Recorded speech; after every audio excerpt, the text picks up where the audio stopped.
Viewers, আসসালামু আলাইকুম। কেমন আছেন আপনারা সবাই? আশা করি ভালো আছেন। আমিও ভালো আছি। তো আজ আমি আপনাদের রান্না করে দেখাবো লাউ দিয়ে কাতলা মাছের ঝোল।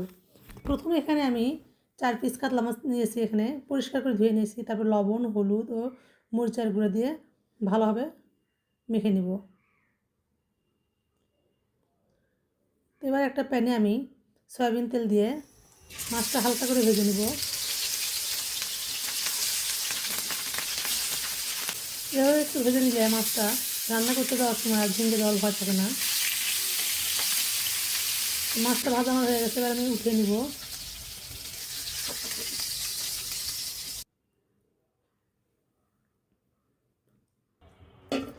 চুলাতে একটা পাতিল দিয়ে তাতে আমি মাছ ভাজার তেলটা দিয়ে দিব।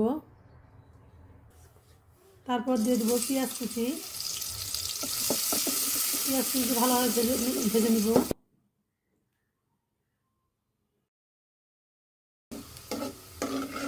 তো এবার ভাজা পেঁয়াজটা বেশি অর্ধেকটা উঠিয়ে রেখে দিব। তারপর এখানে আমি নিয়েছি 4-5টা কাঁচামরিচ আর 2টা পেঁয়াজ বেটে নিয়েছি আমি।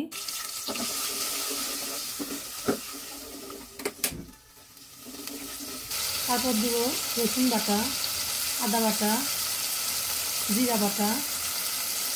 আবারও ভালোভাবে মশলাগুলো কষিয়ে নিব। তারপর দিব স্বাদ মতো লবণ, হলুদের গুঁড়া, ধনিয়া গুঁড়ো দিয়ে আবারও ভালোভাবে মশলাগুলো কষিয়ে নিব। সামান্য পানি দিয়ে মশলাটা কষিয়ে নেব যাতে মশলাটা পুড়ে না যায়।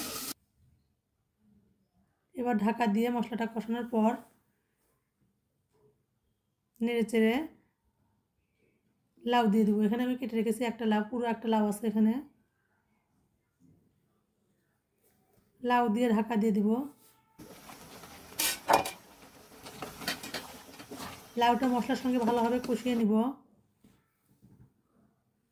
তো এভাবে আমি বেশ কয়েকবার ঢাকা দিয়ে দিয়ে লাউটা কষিয়ে নিব। কষানো হয়ে গেলে আমি এখানে দিয়ে দেবো গরম পানি। অবশ্যই এখানে গরম পানিটা দেওয়ার চেষ্টা করবেন।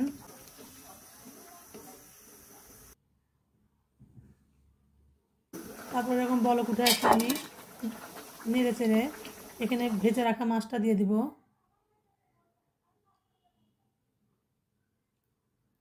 ভেজে রাখা মাছটা দিয়ে আবার আমি নেড়ে ঢেকে দিব।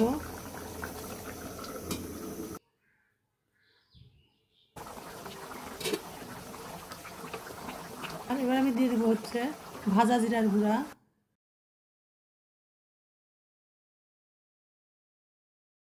দিব ভাজা পেঁয়াজ। আবারও কিছুক্ষণ ঢেকে রেখে দেবো অল্প আছে।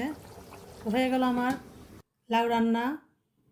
ভালো লাগলে লাইক, কমেন্ট, শেয়ার করে পাশে থাকবেন। Thanks for watching the video.